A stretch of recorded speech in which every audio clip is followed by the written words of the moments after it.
निस्वार्थ रुग्णसेवा परिवार महिला संघटन समिती नियोजन बैठक। निस्वार्थ रुग्णसेवा परिवार महाराष्ट्र राज्य या परिवारातील सर्व सदस्यांच्या मेहनतीने व कष्टाने उभा झालेला हा परिवार आहे। या परिवाराचे अकोला, बुलढाणा, अमरावती, यवतमाळ या चारही जिल्ह्यांमध्ये मोठ्या प्रमाणात काम सुरू आहे आणि आनंदाची गोष्ट म्हणजे संस्थेचा रजिस्ट्रेशन नंबर सुद्धा मिळाला आहे व हा परिवार गेल्या 3 वर्षांपासून सतत परिश्रम घेत आहे। या परिवाराचे आतापर्यंत 2200 ते 2300 गरजू रुग्णांपर्यंत रक्तदान करून त्यांना जीवनदान दिले। त्या अनुषंगाने महिला संघटन समिती नियोजन बैठकचे आयोजन केले होते।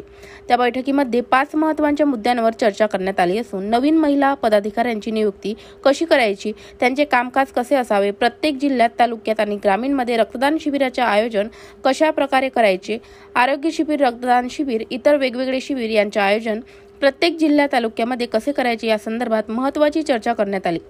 या बैठकीमध्ये महिलांना रोजगार कसा मिळेल यावर सुद्धा चर्चा करण्यात आली आणि जास्तीत जास्त महिला रक्तदान करतील हा संदेश या बैठकीतून महिलांनी समाजाला दिला व 15 जून 2024 ला संस्थेला 1 वर्ष पूर्ण होत आहेत।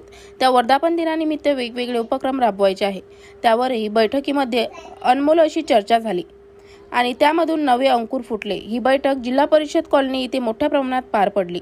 या बैठकीला महिला पदाधिकारी उपस्थित ॲडव्होकेट दीपाली जानोरकर, सौ वर्षा देशमुख, सौ पूजा मालोकार, सौ ज्योती भांबेरे, सौ शीला काळे, सौ कल्पना डवले, सौ शारदा अढाऊ, सौ माया मेंढे, सौ पल्लवी काजे, सौ अनिता देशमुख, सौ संगीता फाटे, सौ गीता शेळके, सौ लीना पाचबोले, सौ अस्मिता वयगरे, सौ संगीता पडोळे, सौ रुपाली सोनागरे, सौ वर्षा महाजन, अन्नपूर्णा मानकर, सौ मंगला जोगदंड व बैठकीचे सूत्रसंचालन सौ वर्षा शिंदे आणि आभार प्रदर्शन सौ सविता अढाऊ यांनी केले।